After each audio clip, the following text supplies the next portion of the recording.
Good afternoon class. आज के class में जो टॉपिक हम लोग पढ़ने जा रहे हैं वो सिंपल मशीन्स है। ये टॉपिक आपके मैकेनिक्स विषय में लास्ट में है, आखिरी चैप्टर है। और इस टॉपिक को आपके सिलेबस में करीब जो है 10-11 लेक्चर जो है डेडिकेट किए गए हैं। इस टॉपिक को हम लोग प्रयास करेंगे कि 30 से 35 मिनट में कवर कर सकें। अगर बहुत ज़्यादा लेट होगा तो इसको हम 2 पार्ट में स्प्लिट कर देंगे। अगर आज वो कवर हो पाया तो पूरा ही कर देते हैं। तो थोड़ा सा जो है कठिन टॉपिक में से माना जाता है, थोड़ा ध्यान दीजिएगा और ध्यान से देखिएगा। तो यहाँ पे सिंपल मशीन चैप्टर का नाम लिखा हुआ है, सिंपल मशीन्स। कुछ सिंपल मशीन्स आपको, कुछ लिफ्टिंग मशीन्स आपको यहाँ पे दिखाई भी गई हैं, जैसे व्हील एंड एक्सल है, आपके सिलेबस में है। लीवर आपके सिलेबस में है। इंक्लाइंड प्लेन का कुछ हिस्सा आपके सिलेबस में है। पुली आपके सिलेबस में है। स्क्रू भी आपके सिलेबस में है। तो इसमें कुछ कुछ चीज़ें आपके सिलेबस में है, लेकिन इस तरह से नहीं है जिस तरह से यहाँ पर चित्र बना हुआ है। तो वो चीज़ें हम लोग आगे देखेंगे।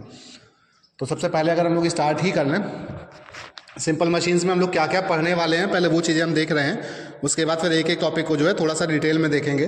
तो हम लोग सबसे पहले जानेंगे कि मशीन क्या होता है, मशीन की डेफिनेशन क्या। उसके बाद जानेंगे इंपॉर्टेंट टर्म्स जो सिंपल मशीन से रिलेटेड हैं, जैसे आपका भार होता है, प्रयास होता है, दत्त ऊर्जा होती है, प्राप्त ऊर्जा होती है, एफिशिएंसी होती है। कई सारे इंपॉर्टेंट टर्म्स हैं जो इस सिंपल मशीन से रिलेटेड है, उनके बारे में जानेंगे। कितने तरह की मशीनें होती हैं ये जानेंगे, जैसे सिंपल मशीन्स होती हैं, कंपाउंड मशीन्स होती हैं, रिवर्सिबल मशीन्स होती हैं, इरिवर्सिबल मशीन्स होती हैं। तो इन सब चीज़ों के बारे में जानेंगे। मशीन का नियम या लॉ ऑफ मशीन क्या है, इसके बारे में जानेंगे। कुछ इंपॉर्टेंट तरह के जो लिफ्टिंग मशीन्स हैं उनके बारे में जानेंगे। और आप लोग ये ध्यान दीजिएगा कि आपके वर्तमान सिलेबस में सिंपल लिफ्टिंग मशीन्स ही सिलेबस में है। मतलब आपको उन मशीनों के बारे में पढ़ना है जो सिंपल हैं और जो लिफ्टिंग है, जिनसे जो है कुछ चीज़ें उठाई जा रही हैं, उनके बारे में पढ़ना है। बाकी बहुत ज़्यादा अलग तरीके की मशीनें नहीं पढ़नी है, क्योंकि जब मशीन चैप्टर पढ़ते हैं या सुनते हैं पहली बार तो लगता है कि कुछ बहुत ज़्यादा खतरनाक चीज़ें पढ़ने वाले हैं। तो ऐसा नहीं है, हम लोग सिंपल और लिफ्टिंग मशीन्स के बारे में पढ़ने वाले हैं। तो अगले स्लाइड में अगर हम जाएँ तो कुछ सिंपल लिफ्टिंग मशीन जो हमें पढ़नी है हमारे पाठ्यक्रम में है, उनमें है lever, pulley, wheel and axle, differential wheel and axle, worm and worm wheel, rack and pinion. तो अगर कुछ हिंदी में मैं तुम्हें कह सकूं तो लीवर, पुली को शायद घिरनी कहा गया है, व्हील एंड एक्सल को जो है पहिया तथा धुरा कहा गया है। इस तरह से आप अपने पाठ्यक्रम में देख लीजिएगा, इंग्लिश हिंदी दोनों में लिखा हुआ है।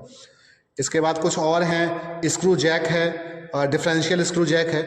और पुली में एक चीज़ आती है जिसमें सिस्टम्स ऑफ पुली हैं, first system of pulley, second system of pulley और थर्ड सिस्टम ऑफ पुली। तो वो हम लोग आज की क्लास में नहीं कवर करेंगे। अगर मुझे समय मिलेगा तो मैं उसको अलग से कवर करूंगा, क्योंकि उसको कवर करने में थोड़ा सा जो है और ज़्यादा डेडिकेशन और ज़्यादा ध्यान की जरूरत पड़ती है। तो जो टॉपिक हम लोगों ने ऊपर कहे हैं उनको आज हम लोग कवर करने का प्रयास कर रहे हैं। तो सबसे पहले अगर हम लोग देखें तो ये नोट्स ही हैं, तो नोट्स को ही मैंने स्क्रीनशॉट लेकर के लगाया हुआ है। तो थोड़ा सा इसको ध्यान से पढ़ लीजिएगा अगर साफ पढ़ने में आ रहा है तो, और नहीं तो ये मैं आपको शेयर करने का कोई तरीका ढूंढूंगा और शेयर कर दूँगा। तो सबसे पहले लिखा हुआ है मशीन। तो मशीन की अगर परिभाषा की हम बात करें तो जैसे आप लोगों ने एक मूवी आई थी शुरुआत में 3 इडियट्स करके, उसमें किसी से पूछा गया मशीन, तो फिर बताते हैं वो कि कोई भी ऐसी चीज़ या कोई भी ऐसी युक्ति जो हमारे काम को आसान कर सके वो मशीन है। फिर वो कहते हैं कि वो पेन की निब से लेकर पेन की जिप तक वो कुछ भी, तो वो सारी चीज़ें। तो ये बात बिल्कुल ठीक है कि कोई भी ऐसी युक्ति जो हमारे काम को आसान कर सके वो मशीन ही है। जैसे आप देखते होंगे कि आपके बॉटल, जो कांच की बोतल कोल्ड ड्रिंक की आती है, उसको खोलने के लिए आप ओपनर यूज़ करते हैं। तो वो ओपनर भी एक मशीन है, क्योंकि आप सामान्य तौर पे दांत से खोलने में आपको कठिनाई होगी, हाथ से आप खोल भी नहीं सकते हैं। तो आपके उस काम को आसान कर रही है कि आप बोतल के ढक्कन को खोल पा रहे हैं, तो एक मशीन है। और अगर और ठीक तरीके से पढ़ेंगे, समझेंगे अभी आगे, तो एक लीवर का भी एक प्रकार है, तो वो है। तो ये बात हो गई कि कोई भी ऐसी युक्ति जो हमारे काम को आसान करती है उसे हम मशीन कहते हैं। इस चैप्टर के हिसाब से अगर हम देखें तो इस चैप्टर में कहा गया है कि मशीन एक ऐसी युक्ति है जो किसी प्रकार की उपलब्ध ऊर्जा को कार्य में परिवर्तित करती है। तो ये दोनों ही बातें बराबर ही सही हैं और दोनों ही बातें लिखने जैसी हैं कि मशीन एक ऐसी युक्ति है जो किसी प्रकार की उपलब्ध ऊर्जा को कार्य में परिवर्तित करती है। जैसे आप देखते हैं आपका जो गाड़ी है, तो गाड़ी में जो आपका पेट्रोल पड़ता है उसमें केमिकल एनर्जी होती है। उस केमिकल एनर्जी को हम लोग जो है मैकेनिकल एनर्जी में कन्वर्ट करके कुछ डिस्टेंस कवर करते हैं, जो कि सामान्य तौर पर जो है हमें कवर करने में बहुत कठिनाई होती। तो जैसे आप यहाँ से कानपुर जा रहे हैं तो ये कठिन काम है, उसको हमने आसान बना दिया जो है चौपहिया गाड़ी से। और चौपहिया गाड़ी में किया क्या गया कि एक प्रकार की केमिकल एनर्जी को मैकेनिकल एनर्जी में कन्वर्ट करके हमारे काम को आसान कर दिया गया। तो ये सारी ही चीज़ें जो है मशीन है। वाटर का ओपनर भी मशीन है, ये चौपहिया गाड़ी भी मशीन है। विंड टरबाइन आपने देखा होगा जो है, जो विंड टरबाइन, विंड का लगे होते हैं सेटअप, आपने पिक्चरों वगैरह में देखे होंगे। वहाँ पे वो जो है वायु की एनर्जी को कन्वर्ट करते हैं इलेक्ट्रिकल एनर्जी में। तो वो भी एक तरह से मशीन ही है। तो कोई भी ऐसी चीज़ जो आपके काम को आसान करती है वो मशीन। तो ये वही बातें लिखी हुई हैं। इसके बाद आता है कि एक बात और कही गई है कि कौन सी मशीन सरल मशीन है और कौन सी मशीन जो है कंपाउंड या यौगिक मशीन है। तो सामान्य तौर पर जो सरल मशीनें होती हैं उनमें एक ही बिंदु पर, मतलब एक बिंदु पर भार और एक बिंदु पर प्रयास लगता है, तो उसे हम लोग सरल मशीन कहते हैं। और कंपाउंड मशीन में एक से अधिक बिंदुओं पर भार तथा एक से अधिक बिंदुओं पर प्रयास लगता है, उन्हें हम लोग कंपाउंड मशीन कहते हैं। और सामान्य तौर पर जो कंपाउंड मशीन है कई सारे सिंपल मशीन से मिल करके बनी होती हैं। इसके बाद कुछ इंपॉर्टेंट टर्म आते हैं, जैसे कि लिखा हुआ है बोझ, तो मशीन के द्वारा उठाया गया भार जो है वो बोझ होता है। फिर एक टर्म है प्रयास, तो मशीन पे जो हम कार्य करते हैं उसे हम, या मशीन पर लगाया गया जो बल होता है उसे प्रयास कहते हैं। भार को हम W से और प्रयास को P से रिप्रेजेंट करते हैं। इसके बाद एक लिखा हुआ है टर्म यांत्रिक लाभ, तो आप पहले पढ़ लीजिए फिर मैं उसको समझा दूंगा। यांत्रिक लाभ में आप देख रहे हैं कि उठाया गया भार और लगाए गए प्रयास के अनुपात को हम लोग यांत्रिक लाभ कहते हैं। इसके बाद लिखा हुआ है वेग अनुपात, तो प्रयास का विस्थापन और भार के विस्थापन के अनुपात को हम लोग जो है वेग अनुपात कहते हैं। इसके बाद लिखा हुआ है दत्त ऊर्जा, मतलब दी गई ऊर्जा, यानी कि जो ऊर्जा हम दे रहे हैं, तो हमने जो भार लगाया और दत्त ऊर्जा जो हम दे रहे हैं, यानी कि जो हम प्रयास कर रहे हैं और जो प्रयास का विस्थापन, इसका गुणनफल जो है वो दत्त ऊर्जा है। उपलब्ध ऊर्जा जो मशीन से हमें प्राप्त हो रही है, तो जो भार मशीन उठा रही है और भार का विस्थापन जो है वो उपलब्ध ऊर्जा है। तो इस चीज़ को अगर हम थोड़ा सा चित्र के माध्यम से समझने की कोशिश करें, तो यहाँ पे आप देख रहे हैं कि ये एक प्रकार का लीवर है। इस लीवर में यहाँ पे हम लोग जो है प्रयास लगा रहे हैं, तो इस प्रयास को हम लोगों ने P से डिनोट किया है। सॉरी, पेन कहाँ पे, ये ठीक। तो ये जो है ये एफर्ट है, इसे प्रयास कहते हैं, इसे P से डिनोट करते हैं। ये भार इसे W से डिनोट करते हैं। ये एफर्ट की भुजा है, तो इसे जो है हम प्रयास भुजा कहते हैं। इसे मान लीजिए हम प्रयास भुजा कहते हैं, लिख दे रहा हूँ प्रयास भुजा। ये भार की भुजा है, तो इसे हम लोग कहते हैं भार भुजा। आप देख रहे हैं कि W/P जो होता है, यहाँ पे लिखा भी हुआ है W/P, यानी कि उठाया गया भार बटे लगाया गया प्रयास, इसे हम लोग कहते हैं यांत्रिक लाभ।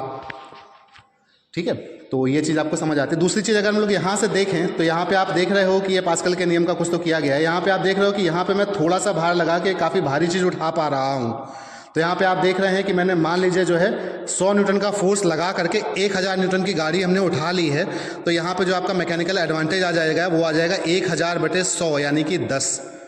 तो मशीन का काम ही यही होता है कि हम आसानी से किसी काम को कर सकें। तो आपने एक भारी चीज़ को आसानी से उठा लिया है, तो यहाँ पे आपने मैकेनिकल एडवांटेज को भी समझ लिया।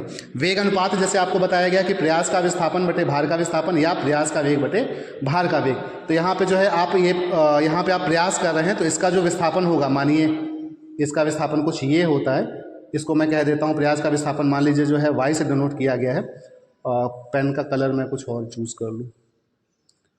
और ये भार है, इसका विस्थापन मान लीजिए जो है अगर मैं x से डिनोट करता हूँ, तो ये y/x, यानी कि प्रयास का विस्थापन बटे भार का विस्थापन जो है ये क्या होगा आपका, ये होगा वेग अनुपात। इसके बाद दत्त ऊर्जा, दी गई ऊर्जा। हम क्या काम करते हैं, हम प्रयास लगाते हैं, तो प्रयास गुणा प्रयास का विस्थापन, ये दत्त ऊर्जा है। हमें मशीन से क्या मिलता है, भार उठता है मशीन से, तो भार गुणा भार का विस्थापन जो है वो उपलब्ध ऊर्जा है। तो ये कुछ इंपॉर्टेंट टर्म्स हैं जो हमें इस मशीन के बारे में जानने चाहिए थे। मैंने इस स्लाइड में जाना है मशीन क्या है, मशीन सिंपल मशीन क्या है, कंपाउंड मशीन क्या है, बोझ क्या है, बोझ मतलब मशीन के द्वारा उठाया गया भार, प्रयास क्या है, मशीन पर लगाया गया भार, यांत्रिक लाभ क्या है, वेग अनुपात क्या है, दत्त ऊर्जा क्या है, उपलब्ध ऊर्जा क्या है। ये चीज़ें हम लोगों ने यहाँ पर समझ ली। अगली स्लाइड में पहुँचते हैं। सॉरी, इसके बाद फिर एक और इंपॉर्टेंट टर्म आता है जिसे हम लोग कहते हैं दक्षता, मशीन की दक्षता। तो दक्षता का मतलब होता है इफिशियंसी। इफिशियंसी का मतलब होता है कि जैसे आप 4 रोटियां खाएं और 4 रोटियों की आइडियली आप जो है 4 रोटियां खा करके 10 किलोमीटर दौड़ सकते थे, लेकिन वास्तव में क्या होता है कि कुछ लॉसेस हो जाते हैं। तो उन लॉसेस हो जाने की वजह से जो है जो एफिशिएंसी है वो 100% नहीं रह जाती है। तो जैसे आपने किसी मशीन में 100 यूनिट का इनपुट दिया और आपको 90 यूनिट प्राप्त हुआ उस मशीन से, तो जो 90/100 है वो मशीन की दक्षता हो जाती है। तो इसको अगर मैं कहूँ तो जो उपलब्ध ऊर्जा है और जो दत्त ऊर्जा है उसका अनुपात जो है मशीन की दक्षता होता है। तो दक्षता कितनी ऊर्जा आपको उपलब्ध है और उस ऊर्जा को प्राप्त करने के लिए आपने कितनी ऊर्जा दी है उसका अनुपात है मशीन की दक्षता। और सामान्य तौर पे जो दक्षता या एफिशिएंसी आती है वो 100% या 100% से कम आती है। 100% से कम आने का मतलब है कि कुछ ना कुछ लॉसेज हो जा रहे हैं और मशीन की दक्षता 100% केवल तभी आ सकती है जब लॉसेज जो हैं वो जीरो हो, कोई भी फ्रिक्शन, किसी भी तरह का जो है कोई भी लॉस ना हो रहा हो।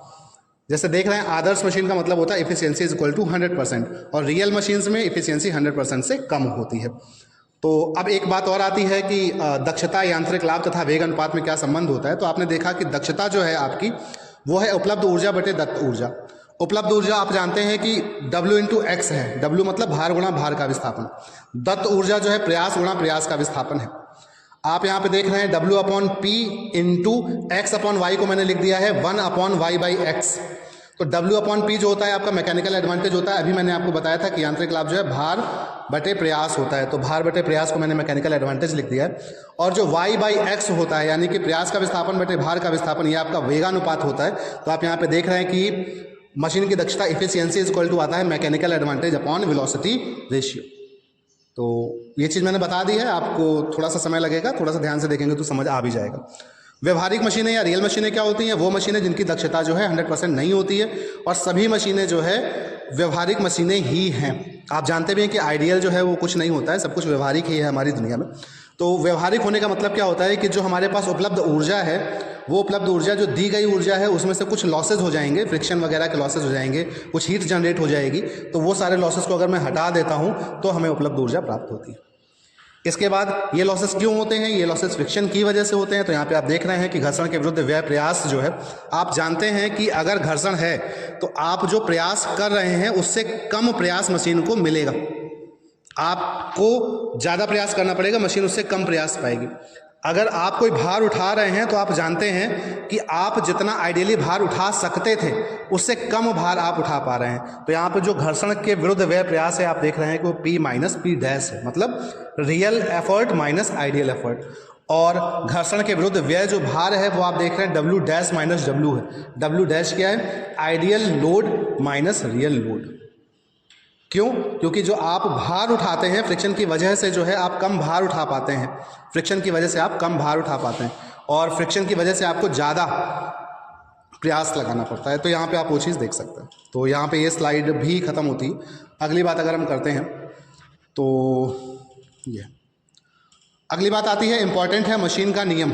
तो मशीन का नियम क्या होता है? जो हमने प्रयास लगाया, उस प्रयास से जो हमने भार उठाया उसके मध्य जो गणितीय संबंध होता है उसे ही मशीन का नियम कहते हैं। जैसे आप देख भी रहे हैं, लिखा है किसी मशीन पर किए गए प्रयास तथा उस मशीन द्वारा उठाए गए भार के मध्य गणितीय संबंध को क्या कहते हैं? मशीन का नियम कहते हैं। यहाँ पे आप देख रहे हैं कि वाई एक्सिस पे एफर्ट है, एक्स एक्सिस पे लोड है या भार है।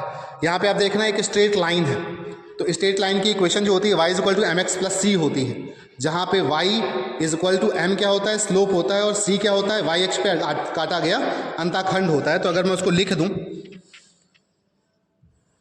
y is equal to m x plus c, तो यहाँ पे आप y की जगह देख रहे हैं p लिखा हुआ है, तो p is equal to m की जगह पे क्या लिखा हुआ है? Slope tan theta is equal to a लिखा हुआ है, a x की जगह पे क्या लिखा हुआ है? w लिखा हुआ है, ए डब्ल्यू प्लस सी की जगह पे क्या लिखा हुआ है? बी लिखा हुआ है। तो ये जो गणितीय संबंध आपको मिलता है P is equal to a W plus B, ये आपका क्या है? ये ही मशीन का नियम है। अब अलग अलग जगह पे अलग अलग आप देख रहे हैं, P1 इज इक्वल टू है A W one plus B, P2 is equal to है A W two plus B. तो इसके सवाल आते हैं, वो सवाल आप लोगों को देखने होंगे, अगर मुझे समय मिलेगा तो मैं करा दूंगा। बाकी मशीन का नियम यही है, इसको ये मशीन का नियम कहते हैं। अगली बात अगर मैं करूँ ये, तो इसके बाद आता है यांत्रिक लाभ का अधिकतम मान, मतलब मैक्सिमम मैकेनिकल एडवांटेज कितना हो सकता है। तो मैकेनिकल एडवांटेज आप लोग जानते हैं कि उठाया गया भार बटे लगाया गया प्रयास। उठाया गया भार है आपका W, लगाया गया प्रयास अभी आप लोगों ने जो है मशीन के नियम से देखा है कि P इज इक्वल टू आता है ए डब्ल्यू प्लस बी। अब इस W को अगर मैं दोनों तरफ ऊपर नीचे भाग दे दूं तो यहाँ पे जो है W/W 1 हो जाता है। AW में जब W का भाग जाता है तो वो A रह जाता है प्लस B/W हो जाता है। अब मुझे क्या निकालना है, मैक्सिमम यांत्रिक लाभ निकालना है। इसको मुझे मैक्सिमाइज करना है, तो इसको मैक्सिमाइज करने के लिए मुझे ये टर्म जो है वो मिनिमाइज करना होगा। ये टर्म मिनिमाइज कितना हो सकता है, 0 हो सकता है। और वो 0 कब मिनिमाइज होगा, जब W का मान बहुत ज़्यादा बढ़ जाए। तो ऐसी स्थिति में अधिकतम यांत्रिक लाभ आपका कितना आ जाएगा, 1/A, क्योंकि ये टर्म टेंड्स टू कितना हो जाएगा, 0 पे। ये चीज़ यहाँ पे लिखी हुई है, आप लोग देख लीजिएगा। तो मैक्सिमम यांत्रिक लाभ जो आपका हो सकता है वो हो सकता है 1/A के बराबर, जहाँ पे A क्या है, ऑब्वियसली पीछे हम लोगों ने देखा है वो स्लोप है। अगली बात है कि अधिकतम दक्षता कितनी होती है। अभी हम लोगों ने पीछे निकाला है कि यांत्रिक लाभ और वेग अनुपात में क्या संबंध होता है, यांत्रिक लाभ, वेग अनुपात और इफिशियंसी में क्या संबंध होता है। हम लोगों ने देखा था कि इफिशियंसी इज इक्वल टू होता है mechanical advantage upon velocity ratio. और आपको अधिकतम दक्षता निकालनी है, तो अधिकतम दक्षता निकालने के लिए आपको ये टर्म मैक्सिमाइज करना होगा। ये टर्म मैक्सिमम कितना हो सकता है, आपने अभी देखा है कि वो 1/A के बराबर हो सकता है। तो मैक्सिमम इफिशियंसी आपकी कितनी हो सकती है, 1/A इंटू वेलोसिटी रेशियो। ठीक है, तो ये चीज़ यहाँ पे क्लियर हो जाती है। अगली बात अगर हम करें तो अब हम लोगों को देखना होगा भार उठाने वाली कुछ प्रमुख मशीनें, कि ऐसी कौन कौन सी मशीन्स हैं जो भार उठाने के लिए यूज़ होती हैं। हम लोग जो है अब देखने वाले हैं भार उठाने वाली प्रमुख मशीनें। जैसे मैंने आपको शुरुआत में ही बताया था कि इस चैप्टर में हम लोग जो है भार उठाने वाली मशीनों के बारे में ही पढ़ने वाले हैं, बल्कि और स्पेसिफिकली कहूँ तो भार उठाने वाली सिंपल मशीन्स के बारे में पढ़ने वाले हैं। तो यहाँ पे हम लोग देख रहे हैं कि कौन कौन सी मशीन्स हैं जो हम सिंपल हैं। सिंपल का मतलब क्या हुआ कि जिनमें सामान्य तौर पे एक बिंदु पर भार लग रहा है और एक ही बिंदु पर प्रयास लग रहा है, उसे हम लोग सिंपल मशीन्स कहते हैं। कंपाउंड मशीन मैंने आपको बताया था कि एक से अधिक बिंदुओं पर भार और प्रयास लगता है, उन्हें कंपाउंड मशीन्स कहते हैं। तो हम लोग सिंपल मशीन्स की बात करें। भार उठाने वाली प्रमुख मशीनों में सबसे पहले जो है उत्तोलक या लीवर है। तो उत्तोलक और लीवर आप लोग पढ़ते चले आ रहे हैं, कक्षा 9 में भी आप लोगों ने पढ़ा होगा। तो उसकी डेफिनेशन अगर हम देखें तो एक पढ़ ही देता हूँ। लीवर एक दृढ़, सीधी या वक्राकार छड़ है जो स्थिर बिंदु पर घूम सकती है। यह स्थिर बिंदु लीवर का आलंब या फलक्रम कहलाता है। तो सीधी सी बात है, आपको समझ आ ही जाता है। तो इस लीवर को, जो ये लीवर है, उस लीवर को जैसे मैं यहाँ पे आपको बना दूँ, जैसे मैं मान लो यहाँ पे बना दूँ, आपको पेन ले लूँ और कुछ इस तरह से जो है ये लीवर हो जाता है। यहाँ पे आप प्रयास लगा रहे हैं, यहाँ पे आप भार उठा रहे हैं, ये आपका फलक्रम है। तो ये एक बेसिक सा लीवर है। तो लिखा भी हुआ है, लीवर एक सीधी और वक्राकार छड़ है जो कि एक स्थिर बिंदु के परितः घूम सकती है, जिस स्थिर बिंदु को हम लोग क्या कहते हैं, फलक्रम कहते हैं। ये लीवर जो है सामान्य तौर पे 3 क्लासेस में डिवाइड होता है, first class, second class, third class. जैसे आप एग्जाम्पल के तौर पर अगर मैं बात करूँ, आप जो देखते हैं सीसॉ वाला झूला, जो बच्चे पार्कों में झूला करते हैं, एक तरफ एक बच्चा, दूसरी तरफ एक बच्चा। तो आप देख रहे हैं एक तरफ भार है, एक दूसरी तरफ प्रयास है और बीच में फलक्रम है। तो ये एक क्लास ऑफ लीवर है, फर्स्ट क्लास ऑफ लीवर। एक दूसरा एग्जांपल अगर मैं आपको बताऊं तो आप देखिए, जो सरौता होता है, जो पान की दुकान पे आप जाते हैं, जैसे सुपारी काटी जाती है, तो उसमें आप देख रहे हैं आगे की तरफ फलक्रम है, बीच में जहाँ पे सुपारी रखी है वो आपका भार है, और जहाँ पे फोर्स लगाया जा रहा है वहाँ से आप प्रयास लगा रहे हैं। तीसरा एग्जाम्पल, ये एक और क्लास ऑफ लीवर है। तीसरा मैं एग्जाम्पल देता हूँ आपको, चिमटा। चिमटा में जहाँ पर रोटी पकड़ी जाती है वो आपका भार है, जो बीच में आप फोर्स लगाते हैं वो आपका प्रयास है, और एक तरफ जो है वो आपका फलक्रम है। तो ये 3 अलग अलग क्लासेस ऑफ लीवर हैं। तो ये हम लोगों को जानना होगा। इससे संबंधित सवाल भी पूछे जाते हैं, तो वो थोड़ा सा देख लेंगे हम लोग। अगली बात जो आती है, जिसे हम लोग कहते हैं घिरनियाँ कहते हैं या पुलीज कहते हैं। ये पुलीज आपने देखा होगा, जब आप कुएं से पानी निकालते हैं तो फिर वो जिसमें रस्सी फंसी होती है वो पुली होती है। पुली जो है सामान्य तौर पे आपकी 2 तरह की होती है, एक होती है अचल घिरनी और एक होती है चल घिरनी। अचल घिरनी का मतलब होता है कि जिसमें घिरनी चल नहीं रही है, यानी कि घिरनी फिक्स है, और चल घिरनी का मतलब होता है जिसमें घिरनी चल रही है। तो जैसे आप यहाँ पे देख रहे हैं कि यहाँ पे मैं फोर्स लगाता हूँ, जैसे मान लीजिए ये कुएं में लगने वाली गरारी है, कुएं में लगने वाली घिरनी, यहाँ पे मैं फोर्स लगाता हूँ और इस भार को उठा सकता हूँ। तो इस ये जो मैं प्रयास लगा रहा हूँ और ये भार को मैं उठा ले रहा हूँ, ये मैं प्रयास लगा रहा हूँ और ये मैं भार को उठा ले रहा हूँ। तो इसका उद्देश्य जो होता है वो फोर्स की दिशा बदलने के काम में आता है। जैसे आप देख रहे हैं यहाँ पे वर्टिकली डाउनवर्ड फोर्स लग रहा था और यहाँ पे वर्टिकली अपवर्ड जो है हम भार को उठा पा रहे हैं। इसी तरीके से अगला जो आता है वो आती है चल घिरनी। चल घिरनी का मतलब हुआ कि ये घिरनी चलती हैं, यानी कि ये घिरनी जो है मूवमेंट करती हैं। इन घिरनियों में हम जो है लगाए गए प्रयास से ज़्यादा भार उठा सकते हैं। जैसे आप देख रहे होंगे कि यहाँ पे जब मैं प्रयास लगा रहा हूँ तो इस प्रयास को लगाने से ये घिरनी जो है वो आपकी फिक्स्ड है, बट ये घिरनी जो है वो आपकी मूवेबल है। ये घिरनी जो है आपकी ऊपर की दिशा में चलेगी। आप देख रहे हैं कि रस्सी एक है तो एक रस्सी में एक ही तरह का तनाव हो सकता है T, तो मैंने सभी जगह एक ही तनाव आपको दिखा दिया है T। और यहाँ पे आप देख रहे हैं ये 2T = W आ जाता है। यहाँ पे आपका कितना आ जाता है 2t is equal to W आ जाता है। और मैकेनिकल एडवांटेज आप जानते हैं क्या होता है, भार बटे प्रयास होता है। तो भार आपका जो है वो W है और W इक्वल टू किसके बराबर है, 2t के बराबर। और t किसके बराबर है, p के बराबर है। तो यहाँ पे जो है आपका 2p अपॉन p यानी कि 2, यानी कि आप जो है 10 न्यूटन का भार लगा करके 10 न्यूटन का प्रयास लगा करके 20 न्यूटन का भार उठा सकते हैं। आप कम प्रयास लगा करके ज़्यादा भार उठा सकते हैं। आप मशीन की परिभाषा समझ रहे हैं कि आपने कम प्रयास में ज़्यादा भार को उठाया है। तो इसमें एक ही पुली लगी है, और ज़्यादा पुलीज लगा करके हम और ज़्यादा आसानी से अपने काम को कर सकते हैं। इन सारी चीज़ों को हम लोग सिस्टम्स ऑफ पुली में पढ़ते हैं, जो कि 3 तरह के होते हैं। वो फिलहाल अभी इस लेक्चर में नहीं है, आगे लेक्चर अगर रिकॉर्ड होंगे तो उसमें वो बात हम लोग करेंगे। तो ये बात यहाँ पे हम लोग समझ जाते हैं। 2-3 चीज़ें हम लोग समझ जाते हैं भार उठाने वाली मशीनों में, लीवर के बारे में, घिरनियों के बारे में। और घिरनियाँ हमारी सामान्य तौर पर 2 तरह की हैं, चल घिरनी और अचल घिरनी। तो ये आपकी अचल घिरनी है, फिक्स्ड है, और ये आपकी मूवेबल पुली है। तो ये चीज़ हम लोग समझ जाते हैं। अगली बात अगर हम करें तो ये एक इंपॉर्टेंट चीज़ है, अक्सर पूछी जाती है। वेस्टर्न की व्यासांतरी घिरनी परीक्षाओं के हिसाब से जो है इंपॉर्टेंट सवाल है। इसमें एक रस्सी है जो इस तरह से कुछ लपेटी हुई है, आप लोग चित्र में देख लीजिए। और इसको मैं आपको अगर समझाने का प्रयास करूं और मैं आपसे कहूं कि मैंने इस रस्सी को पकड़ के, कोई बात नहीं बंद रहने दो, मैंने इस रस्सी को पकड़ के खींच लिया है, और इतना खींच लिया है कि ये पुली जो है एक चक्कर पूरा लगा दी है। इस पुली ने एक चक्कर पूरा लगाया है का मतलब ये हुआ है कि ये बड़ी वाली पुली और ये छोटी वाली पुली दोनों ने ही एक चक्कर लगा लिया है। अब जब इसको मैंने पकड़ के खींचा है तो बड़ी वाली पुली से जो रस्सी खुली है वो पाई इंटू डी के बराबर खुली हुई है। तो यहाँ पे आप देख रहे हैं कि वेग अनुपात आप लोग जानते ही होता है प्रयास द्वारा चली गई दूरी बटे भार द्वारा चली गई दूरी। तो यहाँ पे आप देख रहे हैं प्रयास द्वारा चली गई दूरी जब मैंने एक पूरा चक्कर के बराबर खींच दिया है तो पाई इंटू डी के बराबर आया है। अब बात आती है कि भार का विस्थापन कितना हुआ। तो भार का विस्थापन जो आया है वो आया है pi capital D minus small D by 2। वो कहाँ से आया है उसके बारे में अगर मैं आपसे बात करूं तो जब मैंने इसको पाई कैपिटल डी खींच दिया है तो आप देख रहे हैं कि ये पुली इसमें जाकर के लिपट गई है। जो मैंने यहाँ पे खींची है वो उसका कुछ हिस्सा जो है जाकर के लिपट गया है। पाई कैपिटल डी अगर मैंने खींची है तो पाई स्मॉल डी जाकर के इसमें लिपट गई है। उसने ही जाकर के यहाँ पे इस भार को जो है रिलीज किया है। तो pi capital D minus pi small D, इतनी रस्सी खुली है और ये रस्सी दोनों तरफ है इसलिए बाई 2 हो जाता है। यानी कि इसमें जो आपका वेग अनुपात आता है प्रयास का विस्थापन पाई कैपिटल डी और भार का विस्थापन pi capital D minus pi small D by 2, इन दोनों को सॉल्व करते हैं तो हमारा मैकेनिकल एडवांटेज या वेग अनुपात आता है, वेग अनुपात आ जाता है 2d upon D minus D. और अगर मैं कहूँ कि अगर हमारी इफिशियंसी 100% है तो आप जानते हैं कि इफिशियंसी इज इक्वल टू होता है mechanical advantage upon velocity ratio. Velocity ratio आपका आ गया है ये, इफिशियंसी 100% है तो mechanical advantage is equal to velocity ratio हो जाता है। तो यहाँ से मैकेनिकल एडवांटेज भी आपका आ जाता है 2d upon D minus D. अगली जो ये जो है वेस्टर्न की व्यासांतरिक घिरनी पे एक सवाल है, आसान सवाल है, ये आप लोग देख लीजिएगा, इसको मैं डिस्कस नहीं कर रहा हूँ। अगली बात अगर मैं करूँ आपसे तो ये है आपका पहिया तथा धुरा। ये चित्र आपकी किताबों में बना हुआ है, ये चित्र मैंने जो है निकाला है।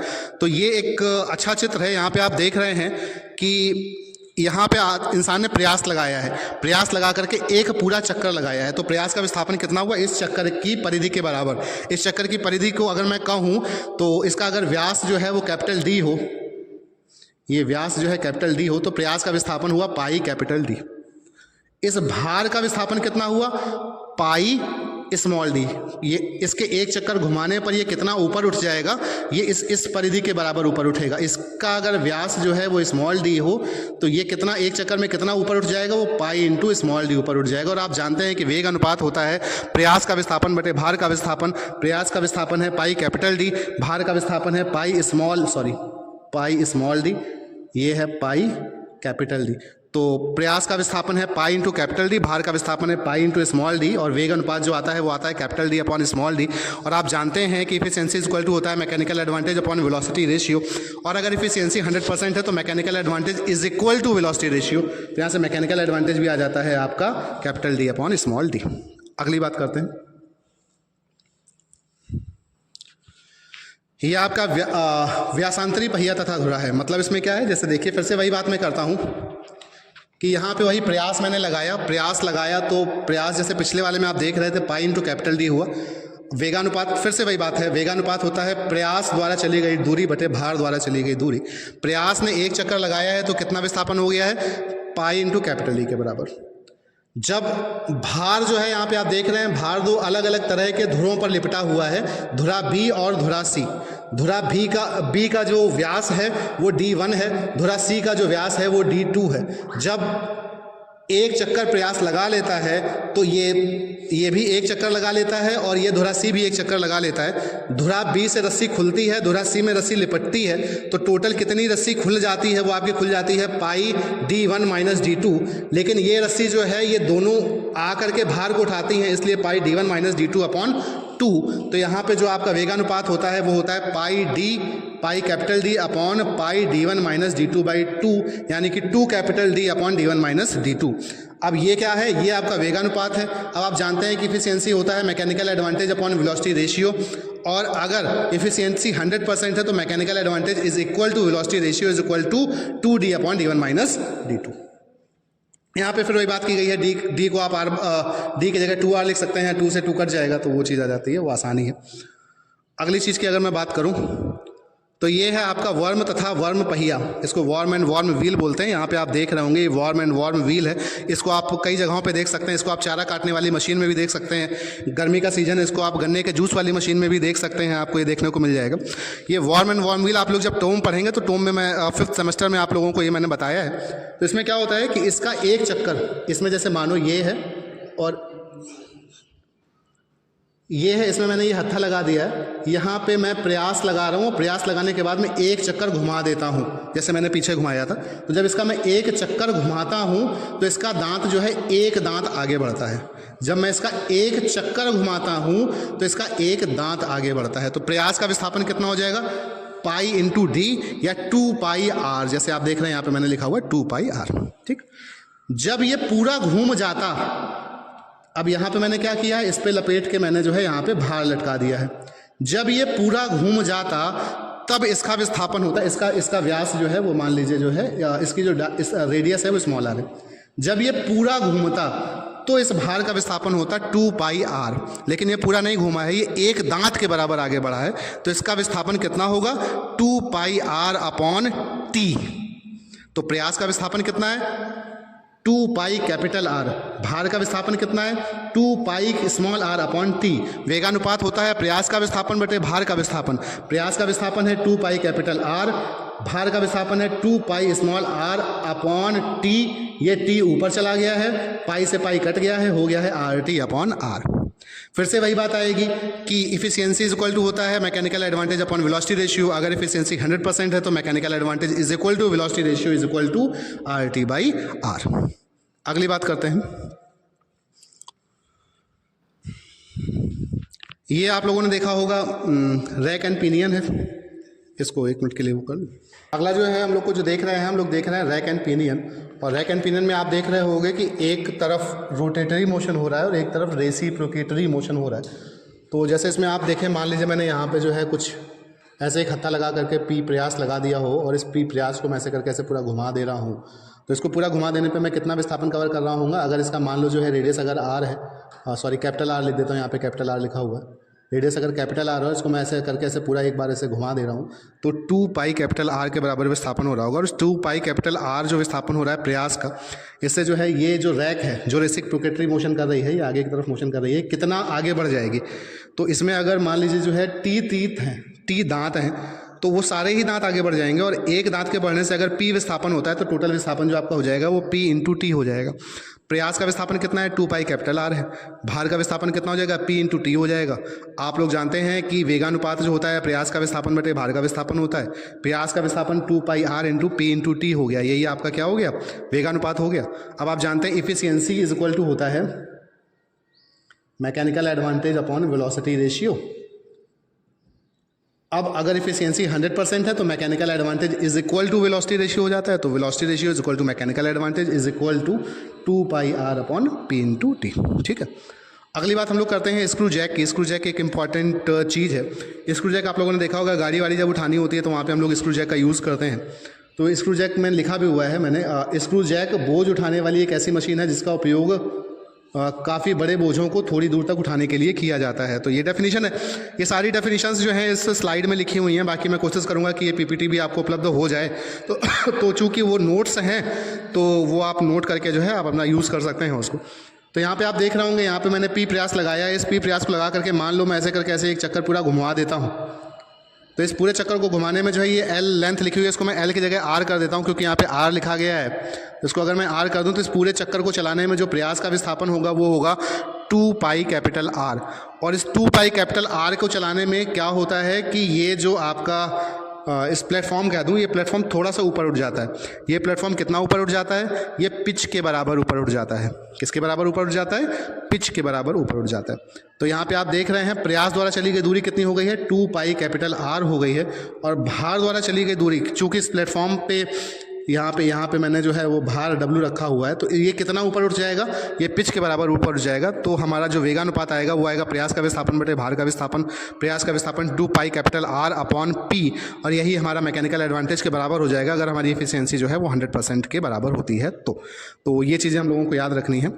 यहाँ पे मैंने लिखा भी हुआ है, if efficiency is equal to 100%, velocity ratio is equal to mechanical advantage. इसके बाद एक और इंपॉर्टेंट चीज़ आती है जिसे हम लोग कहते हैं व्यासांतरी स्क्रू जैक। तो व्यासांतरी स्क्रू जैक में आप देख रहे होंगे कि यहाँ पे फिर से मैं वही बात करता हूँ कि यहाँ पे मानो मैंने जो है ये प्रयास P लगाया है। इस प्रयास P को लगा करके मैंने एक पूरा चक्कर इसको घुमा दिया है।